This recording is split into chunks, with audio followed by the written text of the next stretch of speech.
Hai kita semua, kali ni saya share cara-cara nak buat kek pilih kasih.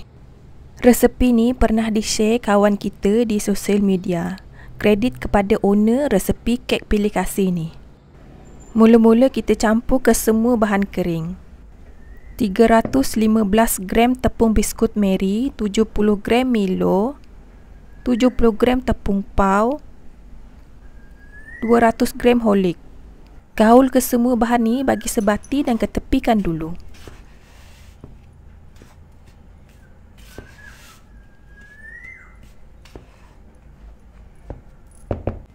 $350 gram gula kasta, 450 gram salted butter,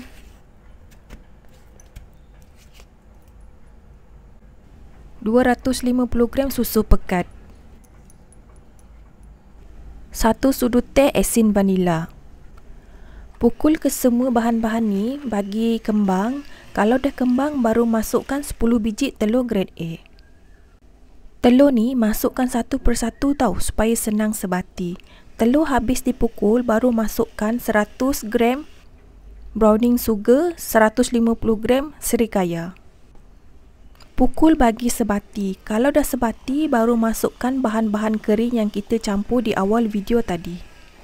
Bahan-bahan kering ni masukkan sikit demi sedikit tau supaya senang sebati. Kalau dah habis, masukkan 300 gram kacang tanah yang di blender halus. Kacang tanah ni saya sangai dulu baru saya blender bagi halus macam ni. Kemudian masukkan 500 gram bijan yang disangai. Kalau korang tak suka bijan banyak dalam resepi ni, korang boleh kurangkan.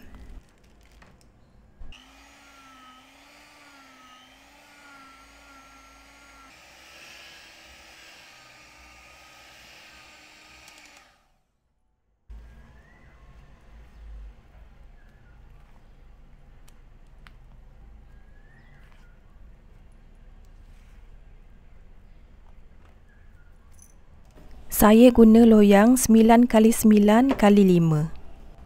Panaskan air pengukus. Kalau air pengukus dah mendidih, baru kita kukus kek ni. Saya kukus kek ni selama 6 jam. Saya kukus kek ni menggunakan pengukus elektrik. Loyang ni korang tutup guna aluminium foil supaya air tak menitik atas kek.